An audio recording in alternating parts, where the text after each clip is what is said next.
I want to thank you so much for having me. I've never been to Idaho, and I'm really excited that I came. I've met a lot of really incredible, kind-hearted, brilliant people, and so I want to thank you for having me as your guest. Since we're here celebrating, commemorating the life, the contributions, and the legacy of Dr. Martin Luther King, I'd like to start off with a quote. Y'all can hear me okay? I know the mic's a little funny. We'll do what we can. If you can't hear me, just start waving. I'll get it. So this is from a sermon that he delivered on March 18th, 1956 in Louisville, Kentucky, called When Peace Becomes Obnoxious.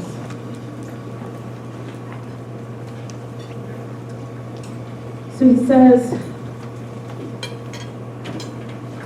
in a very profound message which has often been misunderstood, Jesus utters this.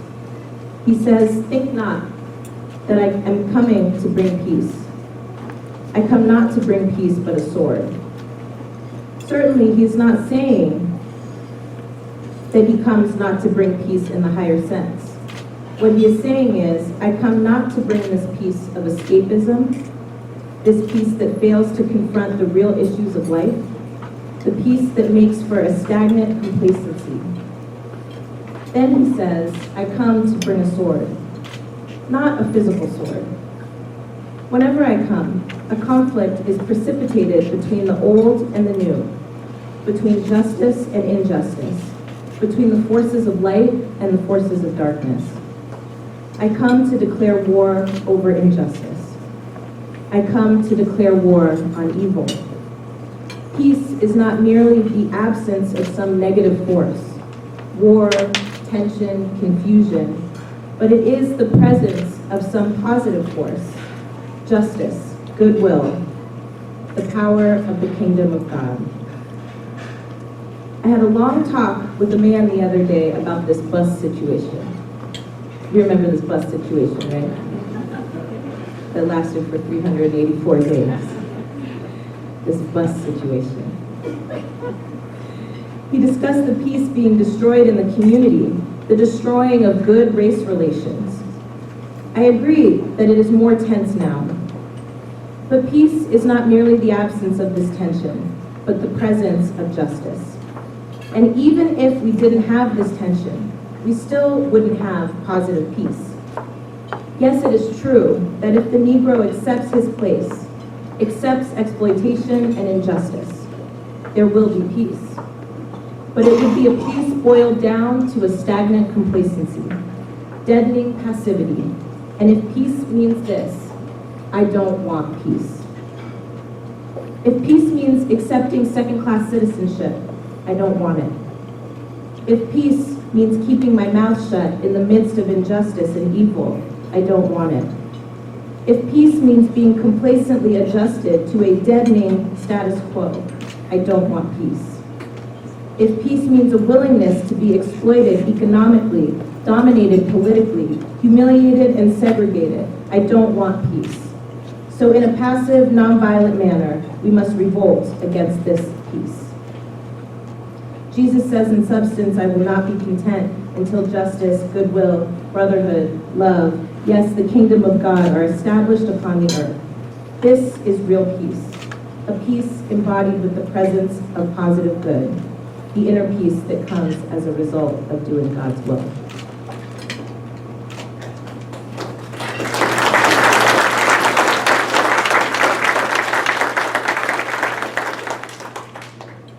And I opened with that quote because this weekend we will hear many versions of the legacy of the Reverend Dr. Martin Luther King. Most of those versions will highlight his passive, nonviolent resistance, but very few of those versions will highlight his radical legacy, will highlight his dedication and commitment to not just ensuring that there was peace, but his commitment to ensuring that there was justice, his commitment and his comfort with discomfort in order to achieve the kind of peace that he describes.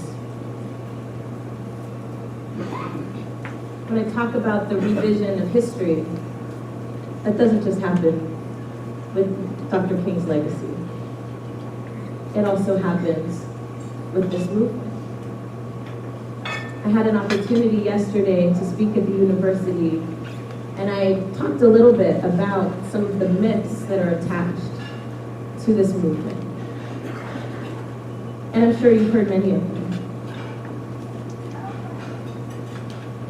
But part of what's so powerful about Black Lives Matter is that we have a commitment, not just to peace, not just to justice, but to being able to tell our own stories on our own terms. Being able to confront this notion that in order to address the ills of our society, that we should merely just follow traditional paths and ways of doing that. As if having done that thus far has gotten us where we want to go. Some may still not like that. That's okay. But ultimately, we want to be able to control the destiny of the legacy that we leave. And so Black Lives Matter is an opportunity for Black people around the world to be able to tell our own stories on our own terms. And it's also an invitation for that deep and radical listening that may make you uncomfortable, but that ultimately will get us to where we need to be. So again, thank you for having me. And Black Lives Matter is a powerful, powerful network of Black people from across generations who have come together to finally eliminate structural racism and state-sanctioned violence from our society once and for all. We're doing this work because for far too long, Black lives have not mattered in our world and certainly here in the United States. We know this because of the more than 2.5 million people who are incarcerated in the United States. The 1 million of those, 2.5 million who are Black. We know this because no fewer than 9 million people are under state supervision, and a majority of those people are Black. We know this because according to the Malcolm X grassroots movement, every 28 hours in this country, a Black person is murdered by police, racist vigilantes, or security guards. In 2015, that rate was closer, in the first 4 months of 2015, that rate was closer to every 8 hours. We know this because Black women are the fastest growing population in prisons and jails in this country. We know this because while the Confederate flag may have come down in South Carolina, facilitated by a grassroots movement and the courage of a sister named Bree Newsom, the Confederate flag is still alive and well in places like Mississippi. And in fact, it's not just flying in front of state buildings, but it is in fact the state emblem. We know this because Black women make 64 cents to every 77 cents that a white woman makes to every dollar that a white man makes. We know this because the average life expectancy of a Black transgender woman is 35 years old. Now I could go on and on about how we know that Black lives don't currently matter in this society. But more importantly, it's critical that we understand that Black Lives Matter both as a powerful network and increasingly as a powerful movement ignited by the murders of people like Michael Brown, India Clark, Jonathan Sanders, Jordan Davis, Trayvon Martin, Penny Proud, Oscar Grant, Rukia Boyd, Sandra Bland, and too many more.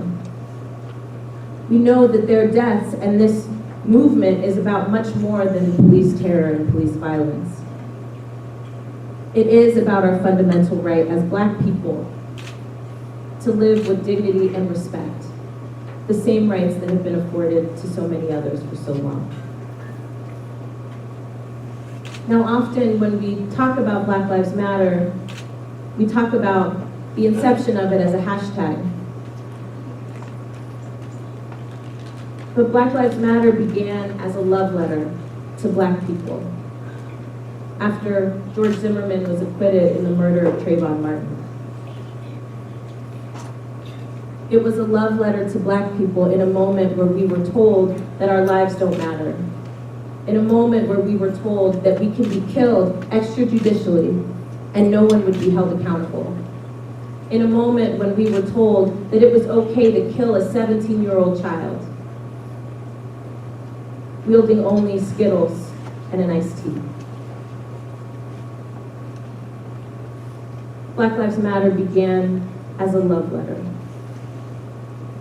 as a way to rehumanize Black people in a world that dehumanizes us every single day, in every aspect of our lives. Since there was a hashtag put in front of those three words, Black Lives Matter has grown from a love letter, from a hashtag, from something trending on Facebook, from a set of social media platforms, to an international movement. And our role in that is creating a network that is international of more than 30 chapters around the world. Those chapters developed after Michael Brown was murdered in Ferguson, Missouri. And those of us who had watched as Trayvon's killer was set free, those of us who watched as a young man named Oscar Grant was killed just 3 blocks from my home by a police officer in front of 200 people on New Year's Day. Those of us who watched when we saw the images on CNN or Fox News or MSNBC or whatever it is, whatever news channel it is that you get. We all saw the images. Tanks rolling through the streets of a small suburb that nobody had ever heard of. Rubber bullets and tear gas being lobbed at peaceful protesters with their hands up. Images that would interstitch the images of nonviolent protesters being shot at and attacked that were of looting and rioting. We all watched, and some of us took action. When we saw those images on television, we started to talk to each other. What can we do besides turn off the TV? What can we do besides shake our head and say, this is a terrible, terrible tragedy? Well, what we did is we decided to organize. We decided to go to Ferguson, to be with our communities. We decided to go to Ferguson to help elevate the stories that people in Ferguson wanted people to hear. The ones that were not about rioting and looting, but the ones instead that were about police terror that has been going on for far too long, but never captured on television in this way. Stories that talk about debtors' prisons in 2014. Stories that talk about racist legislators, racist police, racist elected officials. Stories that talk about the disenfranchisement of poor Black people in a suburb in St. Louis that nobody ever heard of. And so together in 10 days, we mobilized more than 500 Black people from across the world to take a freedom ride to Ferguson. Healers, lawyers, journalists, bloggers, families, activists, organizers, mothers, sons, daughters.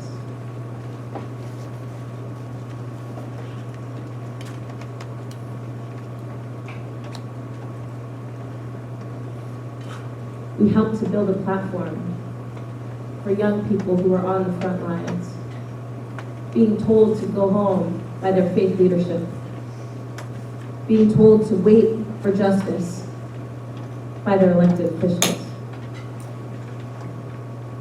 We mobilized Black media which gave a platform to young leaders and frontline warriors and cut through the mainstream media blackout of what was actually happening in Ferguson, Missouri.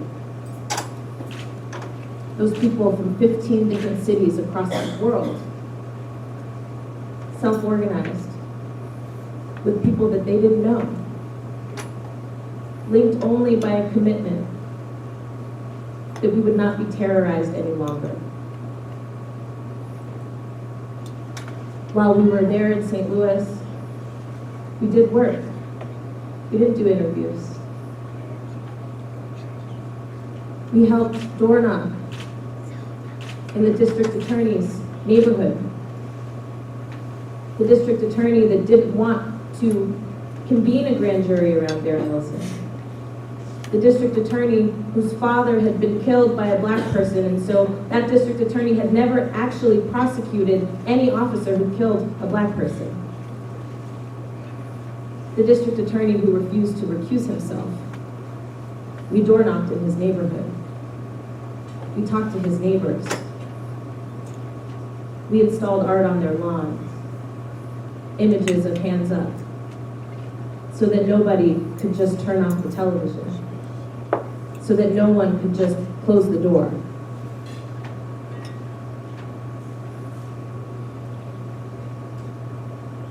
We broke bread with community members who were overwhelmed that people would come from all over the country to a little place called Ferguson that nobody had ever heard of. We shared poems and stories. We prayed together. We cried together. We learned about one another. And when we left St. Louis, we left with a commitment